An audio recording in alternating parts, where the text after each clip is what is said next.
자, 그 도시관리계획은 국민들의 권리를 침해하는 계획이라서 요거 용어 자체를 달리 쓴다라는 거를 인식하시면 돼요. 입안 결정, 의협심, 그다음에 기열 이렇게 마무리가 됩니다. 그럼 이제 다른 건 모르시더라도 아까 입안권자가 누군지 봤죠? 그러면 이제 결정권자 이 누군지 보시면 돼요. 결정권자. 자, 결정권자를 잘 보세요. 결정권자 보시면 우리 교재는 어디 있습니까? 결정권자가 프린트물을 보셔도 되고 그 결정권자 할 때 원칙 예외 이렇게 돼 있죠. 그리고 그 본 교재를 보시면 440페이지 그 빨간색 2번 거기를 한번 좀 보세요. 보시면 도시관리계획은 시도지사가 직접 또는 신청에 따라 결정을 한다. 다만 거기 쭉 가다 보면 인구 50만 이상의 대도시 경우에는 대도시의 시장님이 결정하고 거기까지만 보시면 돼요. 그 뒤에 뭐 시장 군수가 지구단위계획구역은 직접 결정한다. 그건 보지 마시고 자, 지금 제가 좀 전에 결정권자가 누구였냐면 여기 보세요. 아까 시도지사죠? 이분들 특별시, 광역시, 자치시장, 도지사 이분들이라고요. 그리고 점 찍고 대도시의 시장. 아까 대도시가 누구냐면 여기 도지사님 밑에 있는 기초시장 중에서 인구가 50만 이상이 우리나라에 있습니까? 네, 그걸 또 대도시라고 부르는 거예요. 그러니까 이 시가 인구 50만 이상이면 대도시, 인구 50만 미만이면 대도시가 아닌 시 이렇게 또 구별을 해줘야 된다고요. 네, 그럼 이제 무슨 말을 하고 싶은 거냐면 도시관리계획의 결정은 지금 보십시오. 여기 시도지사님 대도시죠? 근데 시도지사를 이렇게 쓰면 좀 어려우니까 원래대로 그냥 그대로 풀어주시면 특별시장, 광역시장, 자치시장, 자치도지사 그 다음에 도지사님이 되는 거예요? 이렇게 되는 거죠? 이게 시도지사니까 이분들 쭉 쓰시고 여기 쉼표 하나 찍고 그 다음에 대도시 이렇게 써주시면 돼요. 이분들이 결정권자라는 거예요. 최종적으로 확정하시는 분. 자, 그러면 잘 보세요. 자, 여기 파란색으로 쓰는 거는 좀 입안권자하고 제가 결정권자를 연결을 해볼게요. 좀 서울시장님이 서울시 안에서 입안하면 서울시장님이 결정하는 건가요? 이렇게 되는 거예요, 해석이. 여기 광역시장님도 광주광역시장님이 입안하면 광주광역시장님이 결정한다. 이렇게 된 거라고. 이거 아까 기본계획이랑 비슷해요. 기본계획도 자기가 수립해서 자기 자신이 확정하는 거 있었죠? 그거랑 유사하다는 거예요, 지금. 여기 자치시장하고 자치도지사도 본인이 입안했으면 본인 여기 이름이 있습니까? 있죠? 그러니까 본인이 입안해서 본인이 결정하게 되어 있는 거예요. 이 네 분들은. 근데 여기서 지금 요 노란색으로 체크하신 이분, 시장군수.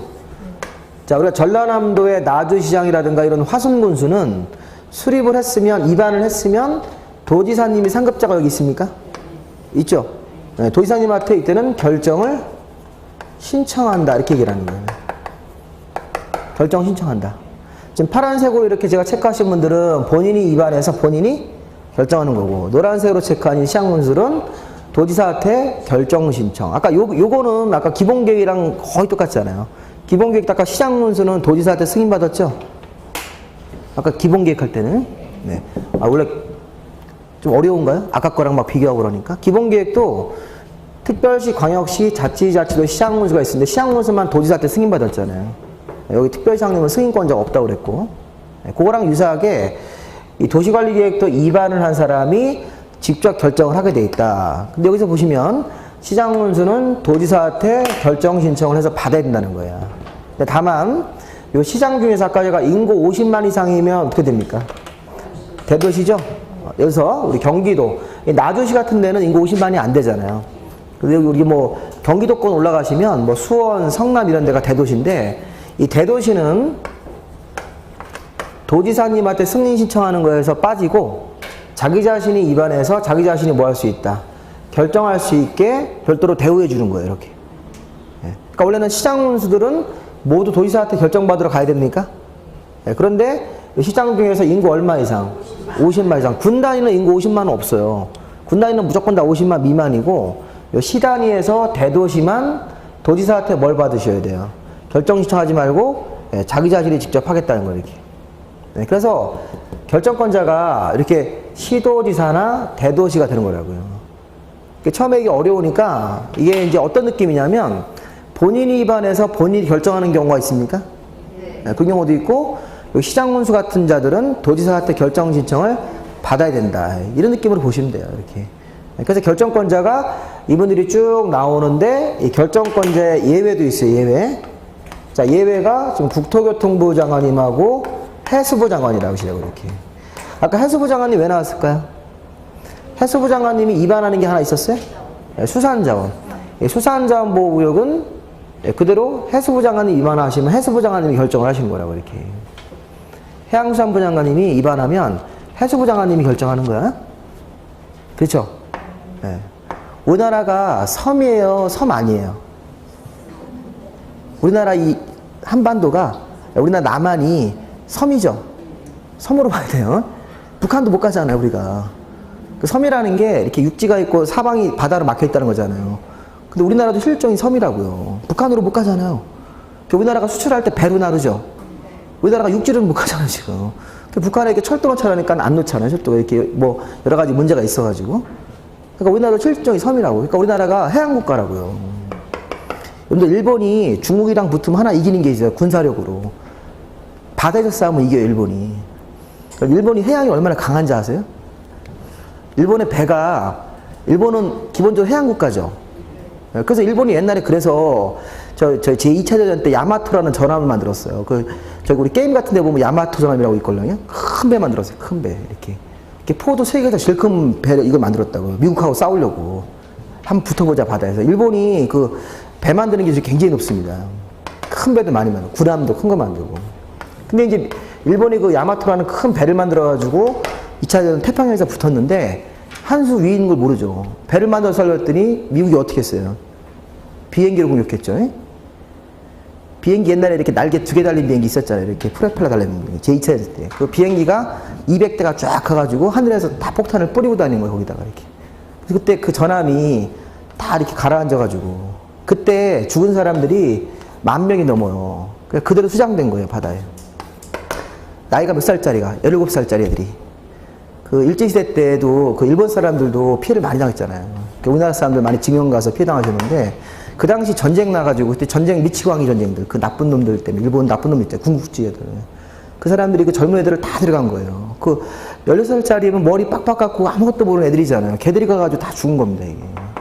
그래서 일본도 굉장히 비판을 많이 해요. 이렇게 큰 전함 같은 거 만들어가지고 괜히 이거 만들어가지고 그 미국을 그래서 일본이 그래서 지금도 미국 같은 이제 그런 엄두를 못 낸다고요.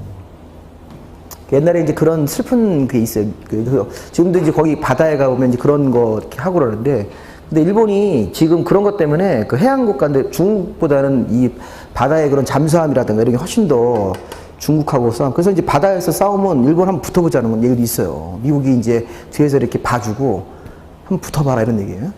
그래서 중국하고 이제 중국은 이제 일본을 견제해야 되니까 그 트럼프가 그 소련 좀 러시아 그 푸틴이라고 돼 있지 않습니까?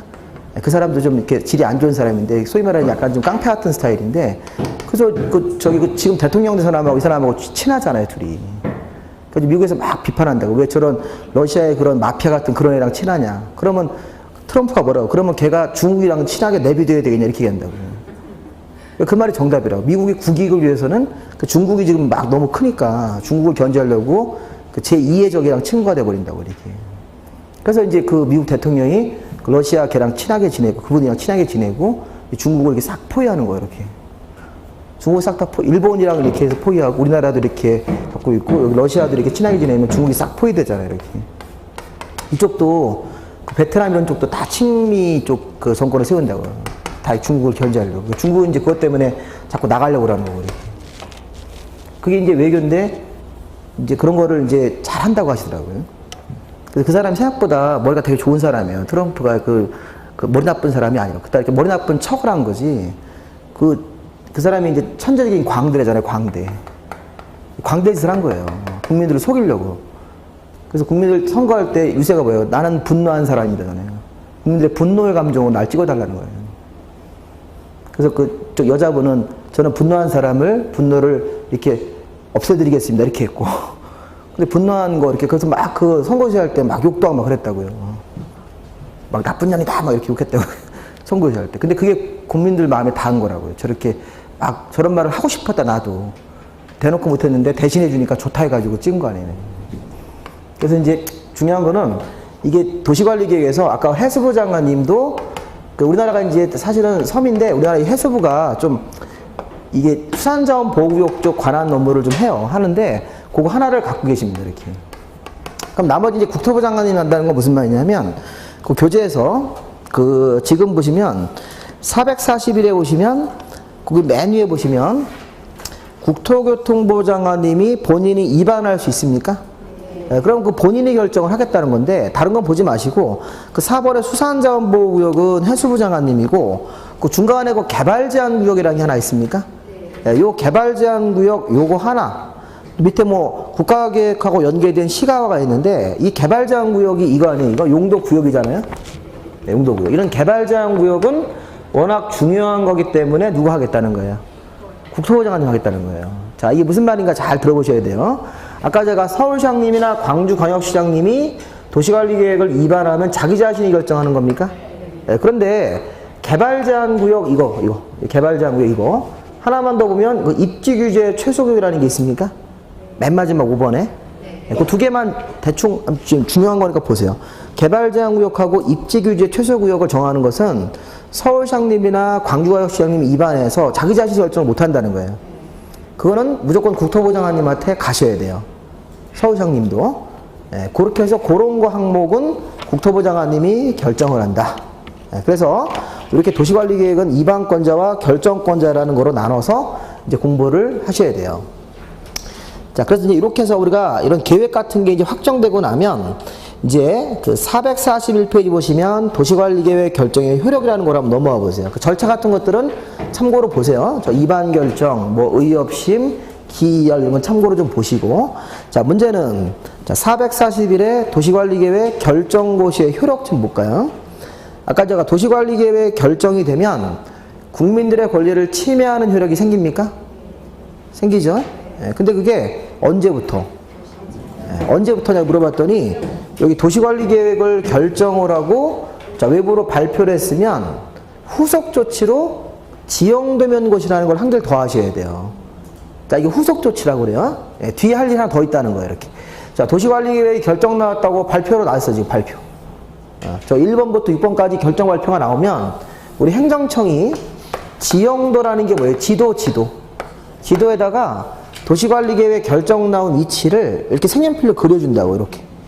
여기에 도시관리 결정 나왔다. 주민들 보시라고. 그럼 지형도면도 고시라는 거를 따로 하셔야 됩니까? 지형도면이라는 걸 작업을 해서 이것도 발표해 주라는 거예요. 발표. 도시관리계획 결정된 서류 발표하고 나서 자, 여기다 메모하세요. 2년 안에 이렇게 2년 안에. 자, 기한이 있어요. 기한. 자, 도시관리계획 결정고시가 있고 나서 2년 안에 지형도면 고시를 따로 이렇게 만들어서 지형도면 고시를 해줘야 된다. 그러면 그 지형도면을 고시한 날부터 국민들의 권리를 침해하는 거예요. 실제 용도 지역이나 용도 지구나 이런 개발제한구역 이런 것들에 효과가 생기는 거라고요. 그럼 시험 문제에서는 이 지형도면 고시라는 걸 빼먹고 이거 보세요. 도시관리계획 결정고실부터다 그러면 돼요? 안 돼요? 안 돼요. 도시관리계획 결정고실 다음 날도 틀리는 거야? 항상 후속 조치로 지형도면 고시라는 게 나와야 된다. 지형도면 고시가 나와. 지도 만드는 작업을 해서 이 지형도라는 걸 주민들한테 꼭 보여주세요. 만약에 2년 안에 지형도면 고시를 안 하면 이 기한이니까 행정처의 의무예요. 행정청도 할 일이 있다. 지형도면을 2년 안에 고시하지 않으면 2년 되는 다음 날에 이 앞에 도시관리계획 결정이 실효가 돼요. 실효. 효력이 없어진다고요. 그래서 행정청이 이 지형도면 고시라는 걸 게을리한 거예요. 이걸 안 한 거예요. 행정청 공무원들이 업무에 바쁘다 보면 지형도면 고시를 깜빡이고 못하는 경우도 있어요. 그러면 2년 되는 날 다음 날에 자동적으로 이 앞에 도시관리 결정은 실효. 없어져 버리는 거예요. 그러면 그 해당 공무원은 지형도면 고시를 안 한 공무원들은 문책 받아요. 왜 그거 안 했냐고 그렇게. 그래서 예전에 그런 사례가 실제 있었어. 서울시 공무원 중에서 지형도면 고시를 놓친 거예요. 이 기한을. 그래서 이제 그런 게 확인되고 나서 이 담당 공무원들 문책 받았습니다. 딴 부서로 이렇게 업무 이렇게 좀 발령이 나든지 아니면 옛날에 서울시에서 이렇게 휴지 줍기 이런 거 했었어요. 그 공무원들 좀 이렇게 성적이 안 좋으신 분들은 나가서 휴지 줍고 이렇게 한 달간 그런 거 하라고 나가서 봉사활동하라고 이게 그런 거 옛날에 했었습니다. 서울시가. 우리 공무원들이 이제 그 신문 보장이 되지 않습니까? 큰 비리 이런 거 아니면 이제 이게 이제 어떤 그 강제로 이렇게 퇴직시킬 수 있는 조항이 몇 가지 있는데 그렇게 업무적으로 어떤 문제가 생기면 그런 식으로 해서 그 인사국가 평가, 그러니까 공무원들이 이렇게 철밥통이라는 게 자꾸 이제 깨지죠. 공무원들도 이제 내부적으로 어떤 문제가 있다든가 업무를 게을리해서 안 하면 이렇게 발령 자체를 좀 이렇게 외지로 발령 나가지고 불편하게 만들든지 이렇게 하는 거기 때문에. 근데 이제 뭐 다들 열심히들 하시는데 이제 일부 뭐 안에서 막 고스톱 치고 이런 분들 계시다고 하시더라고요. 업무 시간에 동사무소에서 이렇게 2층에서 공무원 하시다가 걸려가지고 이렇게 하시고. 그래서 좀 그런 사고는 좀 버리시고 고스톱은 저기 치셔야죠. 나중에 업무 끝나고 나서 하셔야 되는데. 근데 그렇게 하시면 안 되고. 요즘에는 다들 열심히 하시더라고요. 요즘에 이제 많이 이렇게 공직자들도 연령층이 낮아지다 보니까 나름대로 이렇게 소신을 갖고 열심히 하시고 또 많이 친절해졌습니다. 요즘에는 가시면 되게 친절하게 잘해주세요. 이렇게 해주시는데 워낙 이제 업무가 과중하다 보니까 이 공무원들이 굉장히 일이 많아요. 그러니까 이게 사람이 일을 하면서도 이렇게 좀 밝은 사람들을 이렇게 보고 해야지 얼굴이 좋아지는데 자꾸 이제 공무원들도 보면 뭐 불평물만이 많을 거 아니에요. 뭐 좀 해다. 그러니까 이제 온갖 그런 걸 하다 보니까 굉장히 힘들다고 괜히 공무원했다 막 이런 얘기 하시더라고요. 내가 이렇게 힘들게 공부해가지고 했는데 그 신분이 안정되니까 그냥 죽지 못해 한다 이렇게 하시더라고요. 근데 그렇게 하지 마시고 이제 좀 생각을 좀 바꿔서 친절하게 서비스하고. 그래서 어떤 공무원들은 가보니까 은행처럼 막 일어나서 인사를 하시더라고요. 제가 황송하게. 그러니까 일어나서 바로 이렇게 90도로 인사하고 어떻게 오셨냐고 막 그렇게 하시는데 몇 개월 지나면 그렇게 안 한다고 하시더라고요, 선배들이. 신입 공무원들이라서 아직 잘 몰라서 그러는데 조금 해봐라 이렇게 하면서. 참 일이 참 과중하죠. 사실 과중합니다. 일이 과중해서. 그러니까 이런 걸 하다 보니까 얼마나 그 사람 힘들겠습니까. 자, 그러면 이렇게 하고 나서 이제 슬슬 이제 좀 아시겠죠? 왜 안 걸릴 것 같다는 생각을 아시겠어요? 그러니까 이런 게 이제 계속 누적이 된다고요. 그러면 나중에 가면 뭐가 뭔지 하나도 모르겠어요. 도시관리계획인지 도시기본계획인지 이거 해봐야. 그러니까 나중에 제가 이걸 최소한도로 좀 간단하게 이렇게 해서. 그러니까 중요한 거는 오늘 배운 것 중에서 광역도시계획을 먼저 했습니까? 네, 이걸 먼저 하면서 도시기본계획으로 내려가고 도시관리계획으로 가서 뭐 수립승인, 여기서는 이반결정 그런 걸 본 거죠. 그런 식으로 해서 공부를 해놔가지고 이제 다음 주에 오시면 다음 주에 우리가 이렇게 이제 용도지역 이런 것들 조금만 더 보시면 돼요. 용도지역 보시고 뒤에 거 하신 다음에 다음 주에 이제 도시개발법 이렇게 들어가시고 도시개발법 2시간 정도 해서 국토계획법을 마무리 하시고 이제 새로운 법으로 들어가서 새로운 법 얘기 이제 기초계획을 제가 안내드릴 건데 조금 오늘 한 게 조금 어려워요, 사실은. 근데 어차피 하실 거니까 이렇게 좀 하시고 다음 주에 또 이런 용도지역부터 다시 합니다. 그러면 이제 요거 다음에 나오는 게 이제 거기 바로 443회 용도지역이죠. 용도지역입니다. 네, 용도지역이 아까 우리 21가지 있다고 했었잖아요. 네, 그거를 좀 더 자세하게 이름 확인하시고 뒤에 가보시면 용도지구라는 것도 있죠. 지구. 그 뒤에 가보시면 448의 용도지구, 그 다음에 용도구역, 그 다음에 기반시설 이렇게 쭉 나온다고요. 뒤에 파트가. 이게 다 도시관리계획이죠. 네, 도시관리계획을 보다 세부적으로 공부를 하시고 이런 파트로 가시고 아까 제가 463의 개발행위 허가제. 개발행위 허가제 그러면 아까 우리 뭐 배웠어요? 건물 짓고 물건 쌓고 토토토 이렇게 하셔가지고 그 내용을 다음 주에 다시 한번 설명하시면 국토계획법이 다 끝나는 겁니다. 이렇게 구성되어 있어요. 그걸 이제 우리가 자꾸 익히셔야 되겠습니다. 여기까지만 하시고 다음 주도 이렇게 진행을 해서 수업을 하도록 하겠습니다. 자, 수고하셨습니다.